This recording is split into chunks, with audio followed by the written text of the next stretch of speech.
Wyoming Territory, the autumn of 1887. The air was already sharp with the promise of a punishing winter. On a small plot of land, miles from the nearest settlement, a woman named Alara was digging. This, by itself, was not unusual. Settlers were always digging, for wells, for foundations, for graves. But Alara was not digging a new hole. She was connecting an old one to her newly raised cabin. Her neighbors, the few who passed on the rutted track to town, would stop their wagons and watch. They saw her laying sections of metal pipe, not from a well to a trough, but from the dark mouth of an abandoned root cellar, uphill, toward the floor of her home. It made no sense. It was an inversion of logic. You fought to keep the damp and cold of the earth out of your house, not invite it in. They saw a lone woman, a widow who had arrived with little more than a strong back and a quiet demeanor, seemingly engineering her own destruction. The whispers started at the trading post. They called it the widow's folly. Some called it the frost trap. They said the loneliness of the prairie had finally cracked her mind. What did this woman, a former lighthouse keeper's daughter from the misty shores of the Atlantic, understand about the deep, steady heart of the earth? What secret had she carried with her to this high, cold desert that every hardened plainsman, every experienced carpenter had completely missed?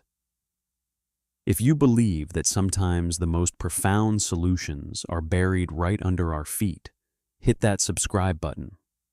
You're going to want to see how this ends. To understand the genius of her folly, you must first understand the tyranny of a Wyoming winter. It was not a gentle season of snowfall and cozy fires. It was an active, malevolent force. The cold was a physical predator that stalked every cabin, seeking the smallest crack in the chinking, the slightest gap in the doorframe. The wind was its accomplice. It blew relentlessly from the north, a steady, soul-grinding pressure that never ceased for months on end. It drove the snow horizontally, scouring the landscape into a featureless white ocean and piling drifts higher than a cabin's roof. This was a land where a man could get lost and freeze to death, walking from his house to his barn, a distance of a mere 50 yards. The standard solution was the log cabin, a design proven for centuries. Thick logs, felled and shaped by hand, were stacked and notched. The gaps were stuffed with a mixture of mud, moss, and dried grass. A stone fireplace or a cast-iron stove sat at the heart of the home, a hungry deity that demanded constant tribute. But these cabins were thermal sieves. They were monuments to a flawed understanding of heat. The settlers believed the fire heated the home. This was only partially true. The fire primarily heated the air, and that heated air, desperate to escape, fled through 1,000 tiny gaps in the walls and ceiling. The cold, in turn, bled inward. Frost would form on the inside of the north-facing wall, a delicate crystalline map of the misery outside. Water left in a bucket just a few feet from the stove would be solid ice by morning. Families slept huddled together under piles of blankets and buffalo robes, their breath crystallizing in the air above their faces. The true measure of this failure was the woodpile. A family's survival was directly proportional to the size of their wood stack. From October to April, the consumption was staggering. The sound of the axe was a constant winter percussion, a frantic battle against entropy. Men would spend their entire autumn cutting, splitting, and stacking, only to watch the mountain of fuel shrink with terrifying speed. By February, many were burning fence posts. By March, some were burning furniture. This was the accepted reality. It was the price of living on the frontier. Alara, however, came from a different world. She had not grown up with the deep, continental cold of the plains. She had grown up on a narrow spit of land, surrounded by the raw, kinetic energy of the North Atlantic. Her father had tended a lighthouse, a towering column of stone built to withstand the worst gales the ocean could muster. She had not learned about shelter from log cabins, but from that stone tower. She understood thermal mass not as a concept, but as a lived reality. She knew how the thick stone walls would absorb the weak winter sun and hold that warmth for hours, long after darkness fell. In the summer, those same walls would remain cool to the touch, a refuge from the humid heat. The tower was a buffer, a massive flywheel of temperature that smoothed out the violent swings of the outside world. Her father had taught her to see the world in systems. The lighthouse was a system of light and mechanics. The ocean was a system of tides and currents. And the earth itself, he had explained, was a system. He once told her that the sea was the planet's memory of summer, holding its warmth deep into the autumn. The deep earth, he'd said, was the same. A few feet down, the temperature was constant. It remembered neither the searing heat of August nor the brutal cold of January. It was always just stable. When her husband died and she moved west, seeking a place where the sky was wide and her past was distant, she brought this knowledge with her. It was a lens through which she saw the landscape. When the land agent showed her the plot with the collapsed remains of a previous homesteader's cabin, he had pointed out the nearby creek and the good grazing land. Alara had noticed something else: the dark, stone-lined opening of an old root cellar dug into the side of a small hill. To the agent, it was a convenience for storing potatoes. To Alara, it was a reservoir. It was a direct, physical connection to the one thing that could defeat the Wyoming winter: the steady, unyielding warmth of the deep earth. Her project began not with an axe, but with a shovel and a thermometer. For weeks, she monitored the temperature inside the old root cellar. It was 8 feet deep, lined with fieldstone, its heavy timber door long since rotted away. While the autumn air outside swung from near freezing at night to 60 degrees in the afternoon, the temperature at the back of the cellar barely moved. It held steady day and night at 52 degrees Fahrenheit. That number was the foundation of her entire plan.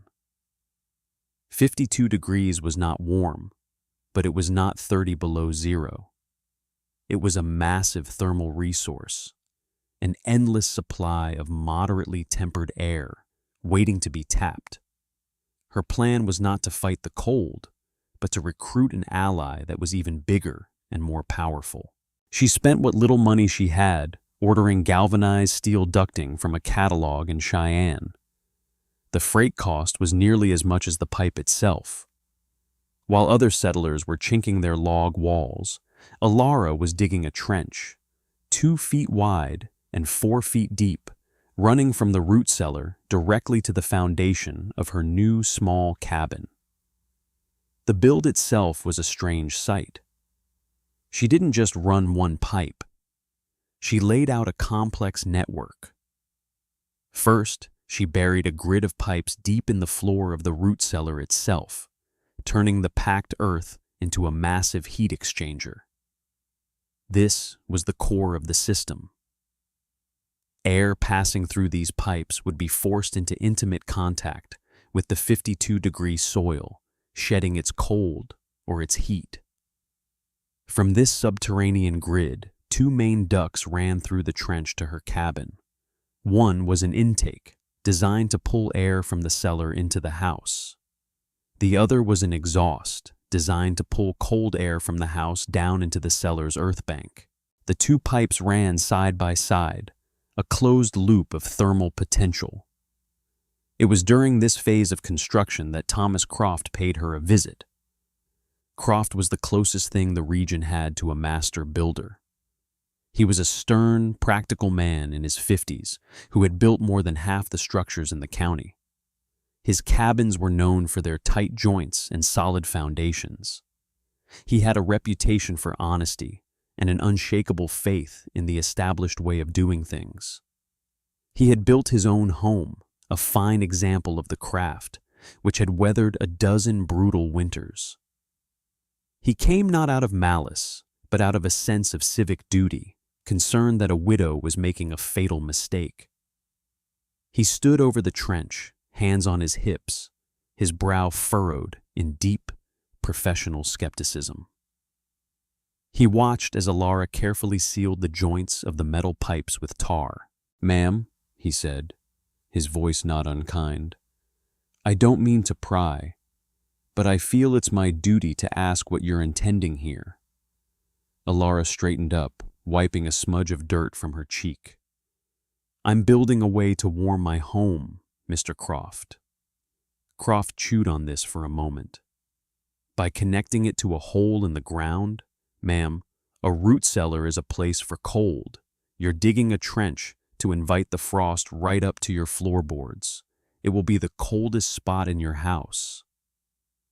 His logic was sound, based on every principle he knew. Cold sinks. A low, subterranean space connected to a house could only make it colder. Alara simply replied, "The earth is not cold down there. It is steady." Croft pointed a calloused finger at the gleaming metal pipes. "And this metal, in the winter, this pipe will be colder than the air around it. Every bit of moisture in your home will condense on it. You'll have dampness, mold. It will rot your sills from the inside out. I've seen it happen with improperly installed stovepipes." He was presenting a real technical problem, condensation. It was a builder's nightmare. "The air will be moving," she said quietly, her gaze unwavering. This was the final straw for his patience. "Moving? What's to move it? You have no bellows, no fan. It's a dead-end tube. Stale, damp air is all you'll get. You are wasting good money and hard labor on something that will not only fail, it will make your situation worse." He shook his head, a deep sadness in his eyes. "Please, ma'am, let me help you chink your walls properly. That is how you survive a winter here." "I appreciate your concern, Mr. Croft," she said, and she turned back to her work. Croft left, convinced he had just witnessed the prelude to a tragedy. His report back in town solidified the community's opinion.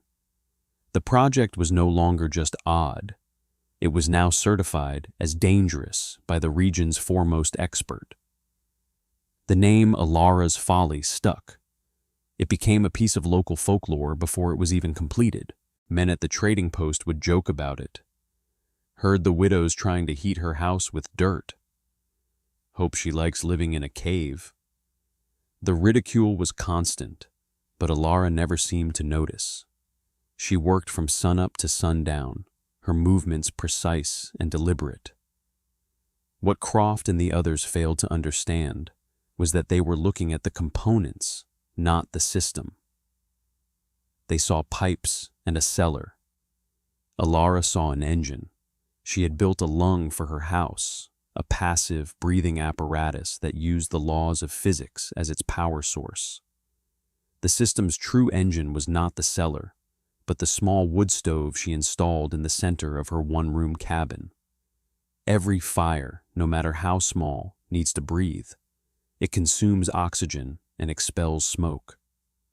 This process creates a constant, gentle draw of air up the chimney flue. In a conventional cabin, This replacement air is sucked in from the outside through countless cracks and gaps. It is a chaotic, uncontrolled draft of frigid air. This is why the area around the windows and doors was always so cold. The house was constantly inhaling the winter. Ilara's design corrected this fundamental flaw. She sealed her cabin with obsessive care. She used tar and oakum, techniques her father had used on fishing boats, to make the walls and floor as airtight as possible. Then, she provided only one path for replacement air to enter: a small, grated vent in the floor connected directly to the intake pipe from her subterranean heat exchanger. The cycle was elegant in its simplicity. When she lit a fire, the stove would begin to draw air. This created a slight negative pressure inside her sealed cabin. The vacuum demanded to be filled. The only available source was the floor vent. This gentle, relentless suction would pull air from the root cellar through the long network of pipes buried in the 52-degree earth. By the time that air reached the cabin, it was no longer the temperature of the outside world. If it was 0 degrees outside, the air would be pulled into the system, warmed to nearly 50 degrees by its journey through the earth, and then delivered silently into her living space. Her stove wasn't breathing freezing air. It was breathing pre-warmed 50-degree air. This made the fire burn more efficiently and required far less wood to maintain the cabin's temperature. The second duct, the one that drew cold air from the cabin floor down into the earth, completed the loop. The coldest air in the room, which naturally sinks to the floor, would be skimmed off and returned to the earth battery to be warmed again, creating a slow, constant circulation. It was a living, breathing house, powered by a small fire and the immense, immovable thermal stability of the planet. The cabin was finished by late October. From the outside, it looked like any other, except for the strange, hooded pipe that emerged from the ground near the foundation. The autumn was mild, and the system's effects were subtle. The house just felt comfortable. It lacked the drafts and cold spots of other homes. But its true test was yet to come. Then December came. It arrived not with a blizzard, but with an unnerving stillness. The sky turned a milky, luminous gray. The relentless wind, the constant soundtrack of prairie life, died completely. The old-timers looked at the sky and felt a primal fear. They called it a Siberian Express. A vast, dense dome of Arctic air was descending from the north, a mass of cold so profound it pushed all other weather aside. The temperature drop was precipitous. At dawn on the first day, the thermometer at the trading post read 10 degrees Fahrenheit. By sunset, it read -20. The next morning, it was -22. The air was so cold, it felt like a different substance, sharp and brittle in the lungs. A thrown bucket of boiling water would vaporize with a hiss before it hit the ground. The sound of an axe striking wood became a high, ringing crack, as if the very steel was protesting. The community retreated into a state of siege. The battle for warmth became desperate. In every cabin, stoves were stoked into roaring furnaces. The consumption of wood was astronomical. A week's supply was gone in 2 days. The dreaded calculus of survival began. How long would the cold last? How long would the woodpile hold out? Inside the homes, the cold was winning. Despite the raging fires, the indoor temperatures plummeted. Families were forced to abandon all but one room, hanging blankets over the doorways to create a smaller, defensible space. They lived in a cramped, smoky twilight, their world reduced to the small circle of warmth around the stove. Livestock in the barns, even those packed with straw, began to die, their bodies found frozen solid in the morning. Thomas Croft was facing his own crisis. His expertly built home, the pride of his career, was failing him. The extreme cold and dryness had caused the wood of the logs to shrink, opening up 100 tiny new gaps in his chinking. Icy drafts, thin as knife blades, cut through the room. He and his sons had spent an entire day stuffing rags and newspapers into the cracks, but it was a losing battle. His woodpile, which he had considered more than adequate for any normal winter, was vanishing before his eyes. The stove demanded to be fed every hour, day and night. The heat it produced seemed to be instantly sucked out of the house. The temperature inside hovered at a miserable 40 degrees, and his wife kept the children wrapped in every blanket they owned. He, the master builder, was as cold and as frightened as everyone else. His expertise felt like a mockery. He had built a fortress of wood, and the cold had breached it with ease. On the third night of the cold snap, as he stared into the greedy flames of his stove, a thought crept into his mind. Alara, the widow. He thought of her strange folly, the pipes leading to the cellar. He imagined the frost not just at her foundation, but creeping up the pipes, turning her cabin into a tomb of ice. A profound sense of guilt washed over him. He had mocked her. He had dismissed her. He had not intervened. What if she and her children were... He couldn't finish the thought. Driven by a desperate need to know, a mixture of fear, guilt, and a sliver of morbid curiosity, he knew he had to go. He told his wife he was going to check on the widow. She pleaded with him not to. It was nearly 35 below zero. The risk was immense, but he was resolute. The journey to Alara's cabin was a battle against a hostile planet. The half-mile distance felt like 10. The snow was deep and fine as sand, offering no purchase. The air was a physical agony to breathe, searing his throat and lungs. His beard was a solid mass of ice within minutes. The world was silent, stripped of all life, locked in a crystalline death grip. He expected to see a dark cabin, the chimney smokeless, a testament to a failed idea and a tragic end. Instead, as he crested the final rise, he saw it. A thin, almost lazy plume of white smoke rising from her chimney pipe in a perfectly vertical line. It was not the thick, panicked smoke of a desperately stoked fire. It was the calm, steady exhalation of a fire at peace. He stumbled to the door, his limbs numb, his lungs burning. He raised a gloved hand and knocked, the sound muffled and dead in the intense cold. He waited, expecting a long delay. He knocked again, harder. The door swung open, and he was hit by a physical wave. It was not a blast of heat, but a wave of impossible warmth. It was the feeling of walking into a church in July. After being in the hot sun, the air was soft, humid, and smelled faintly of baking bread and pine smoke. He stood on the threshold, speechless, blinking.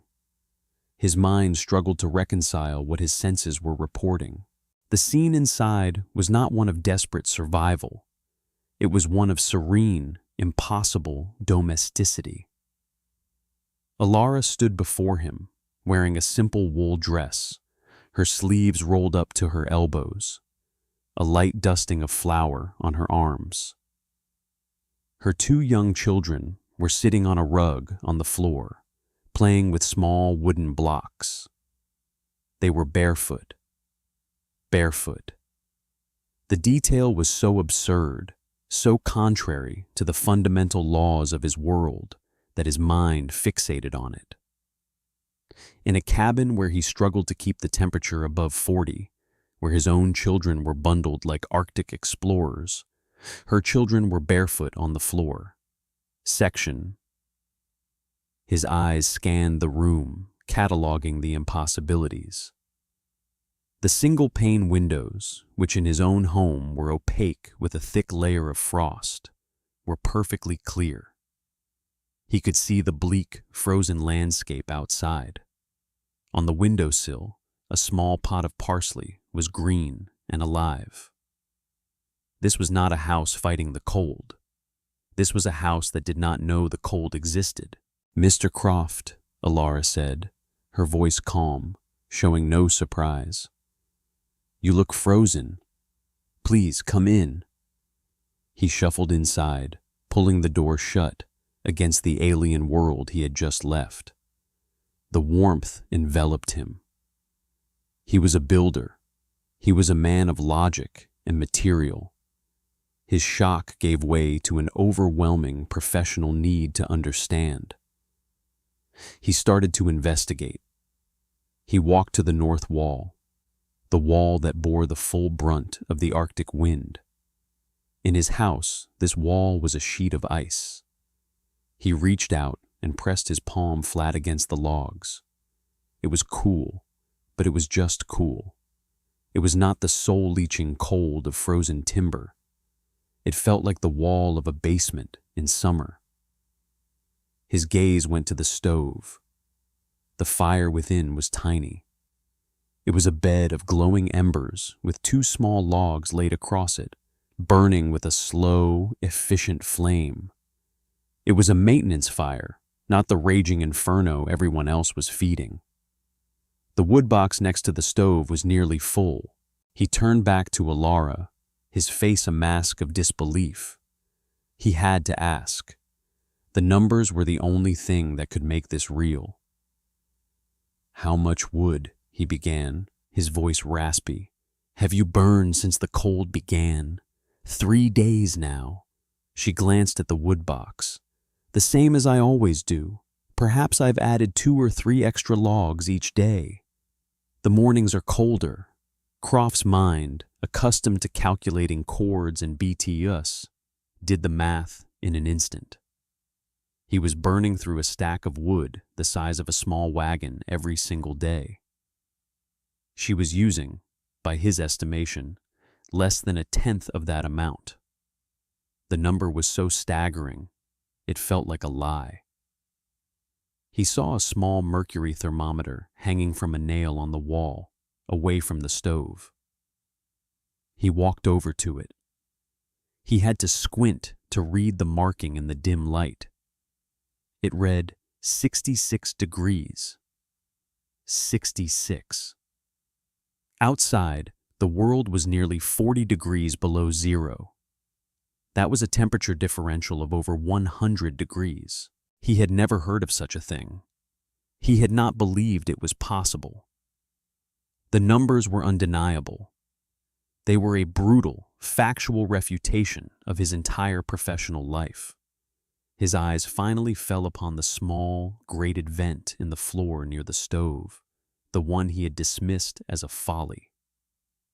A gentle, almost imperceptible current of air was rising from it. He knelt down, his frozen joints protesting, and held his bare hand over it. The air coming out was not cold.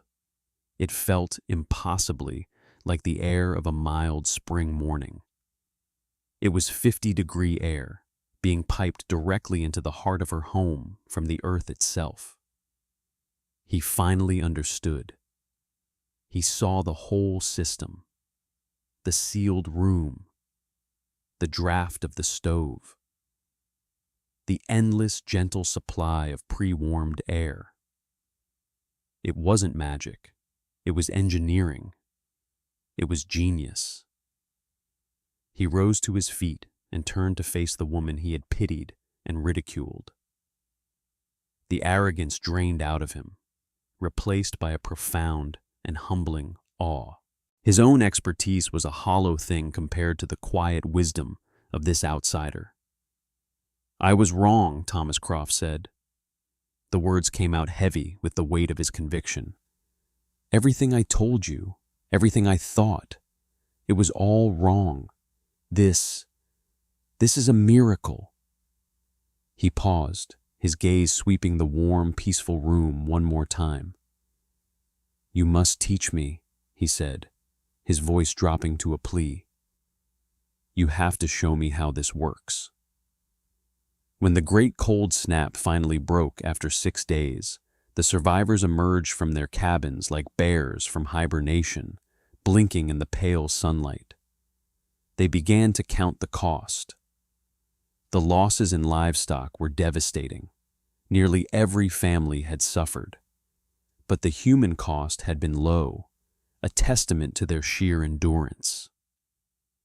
The story, however, started to spread. It began with Thomas Croft. He did not whisper it. He proclaimed it. He told everyone who would listen about the warm cabin, the barefoot children, the tiny fire. He described it with the zeal of a convert. Coming from the most respected builder in the territory, the man whose word on construction was law, the tale could not be dismissed. The mockery of Alara's folly died overnight. It was replaced by a new name, one coined by Croft himself, the Earth Lung. Curiosity turned into a pilgrimage. Settlers began making their way to Alara's cabin, not to stare, but to learn. Alara, true to her nature, shared her knowledge freely. She sought no payment, no fame. She would simply walk them through the system, explaining the principles of the airtight envelope, the stove as an engine, and the earth as a thermal battery. She spoke in simple, practical terms that they could understand. Thomas Croft became her most important disciple and collaborator. He brought his decades of practical building experience to her elegant concept. He figured out how to build the subterranean heat exchangers more efficiently, using locally sourced flat stones to create air channels instead of expensive metal pipe. He developed methods for retrofitting existing cabins, digging under their floors to install the earth-warmed intakes. The first replication was on Croft's own home. He spent the entire spring and summer transforming his cabin, sealing it, and installing a massive earth lung connected to his own cellar. The following winter, his wood consumption dropped by over 70%. His home became the second proof, the one that erased any lingering doubt. The idea spread like a prairie fire. Within 5 years, nearly every new structure in the region was built with an earth lung as a standard feature. The design became a hallmark of regional architecture. People learned to look not just at the quality of the log work, but at the hooded intake and exhaust pipes that signified a house that could breathe. The transformation of the community was profound. The winter was no longer a season of mere survival, of being trapped and besieged. The endless, exhausting labor of chopping wood was drastically reduced. Families could live in their entire homes, not just one smoky room. Children were healthier. The crushing dread that had always accompanied the first snowfall began to lift. Alara remained a quiet figure on the edge of the community. She never married again, content to raise her children and tend her small plot of land. Her name became synonymous with the innovation, but she never became a leader or a person of great social standing. Her satisfaction was not in the recognition, but in the results. It was in the quiet knowledge that her idea was keeping families warm, that children were safe, that the brutal calculus of winter had been fundamentally changed. The true impact of her design wasn't measured in degrees on a thermometer or in cords of wood saved. It was measured in human dignity. It was the freedom to move about your own home in the dead of winter. It was the ability for a woman to bake bread without huddling over the stove. It was measured in the babies who survived their first perilous winter, kept safe and warm by a house that drew its strength from the quiet, constant heart of the world beneath it. The story of Alara and her earth lung is a powerful reminder that sometimes the most revolutionary ideas come from the quietest corners. It teaches us that tradition, for all its value, can sometimes be a barrier to seeing a better way. The hardened settlers of Wyoming thought they knew everything about surviving the cold, but their knowledge was incomplete. They were fighting a war on the surface, while the ultimate solution lay just a few feet down. Her work was an early, intuitive form of the geothermal exchange principles that are now considered cutting-edge, sustainable technology. Modern passive houses, with their airtight construction and heat recovery ventilators, are the direct descendants of the system she built with salvaged pipe and simple physics. If this story changed how you think about the ground beneath your feet, hit that like button so more people can discover it. And subscribe for more stories of forgotten frontier wisdom. Drop a comment below and tell us, what's the coldest winter you've ever had to face? The story you have just heard is a fictionalized account created for educational and entertainment purposes. While the engineering principles of subterranean heat exchange and passive ventilation are very real and have been used in various forms throughout history, the specific characters, names, and events depicted in this narrative are products of imagination. This content does not constitute professional engineering or construction advice.